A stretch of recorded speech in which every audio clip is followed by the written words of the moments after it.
China in 20th place. Of course, Italy, the car we saw, the blue car. Look at this. This is, again, out of turn 14. The very unusual line that we see Team Switzerland take through turn 14. It actually causes, I think, Team France to have to back out of it.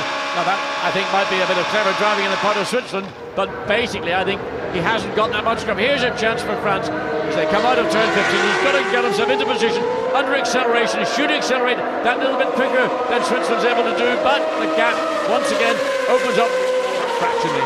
Oh, there are only 2 laps to go, and look how close the French car is.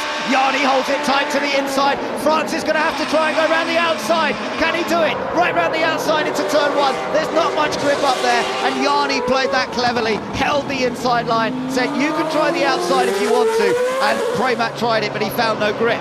And that's good driving under extreme pressure from Jani. He knew that he was under pressure. He knew that he could be potentially overtaken in turn 1. So he pulled, he made that one permitted move. He pulled to the right-hand side of the track. It gave him position entering turn 1, and it therefore kept the control of the lead in the hands of Team Switzerland. So he's got to carry on doing that. Oh, he's running wide here. He does turn in much later there, though, at turn 5. We've seen that throughout this race so far, but again he's a bit wide. Oh, and look at France almost oversteering off the track there. Great driving from 2 youngsters who are trying to make their names in the sport and have got great opportunities ahead of them. Jani already got chances with Red Bull. Alexander Premat trying to establish his name, and he's doing that this year for Team France in A1 Grand Prix. Look how close he is again. The trouble of out of turn 9 is getting the power down. The tyres are crying, we've had enough. It's difficult to pick up the throttle without getting wheel spin. Here, out of turn 11, the run now down into turn 12. Once again, the opportunity will lie with France to just get themselves positioned in such a way that they can come off this turn 14 quicker than that of Team Switzerland. Now again, that's the very wide and late entry of Switzerland. It causes France to lose that momentum, but what they gain in the middle of the corner, they lose on the exit. Yeah, he's trying to get it as straight as possible, but now he's going to have to keep to the inside again, surely. Here's an opportunity for France. They've got to go to the outside. Can he make the run work down the outside? They'll be going on to the final lap as they come across the line this time. Again, he couldn't make it work, and they both slide and slither over the curb on the exit. But it's coming into turn 1 on the final lap of this 15-lap sprint race. France is going to once again go to the left. Switzerland is going to stay on the right. He's got alongside sooner than he was the last lap. He's going to try and go around the outside. Jani locks the wheel under braking. They're round the outside there. France almost has it. Almost has it. They might have the inside line for the left-hander. Team France takes the lead but runs wide on the exit. He's got it. He's got the lead after fighting and defending the 2 drivers. It is now a change of position. But between Switzerland and Jani, he's looking to come up the inside into turn 4. Oh, look at that's this illegal. That is a double move. That is illegal. He's down the inside. They're side by side again through turn number 4.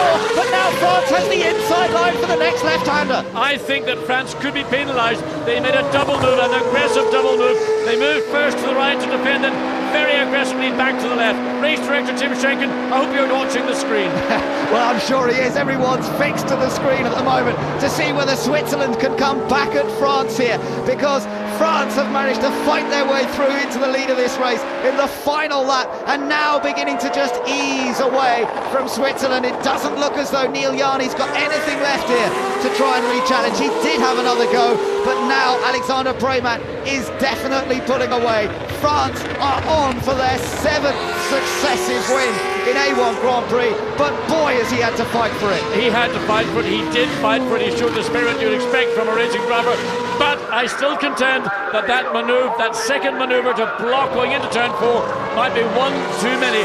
But of course, in a racing situation on the final lap, a little bit more latitude is shown. We've seen a stunning race from these 2 drivers over 15 laps. Would it be too harsh to penalise them, or would you say, in the heat of the moment, but don't do it again? Well, we'll wait to find out. But France have grabbed the victory on the closing lap here, and as they come out of the final corner, it's victory number 7 for France. Second place goes to Switzerland, who led for so long, only to lose out at the last minute. Great Britain takes an excellent 3rd place, Brazil 4th, Netherlands 5th. Then New Zealand coming home here in 6th, but chased hard by Ireland. 7th place for Ireland, 8th for Malaysia, and then Portugal in 9th position, just fending off the United States across the line, and then India getting an 11th place finish. So a good result that for India, not quite in the points, but it's their best finish of the season so far. Germany 12th, Pakistan, Japan, Canada, Czech Republic coming through, Italy, Austria, Mexico and China.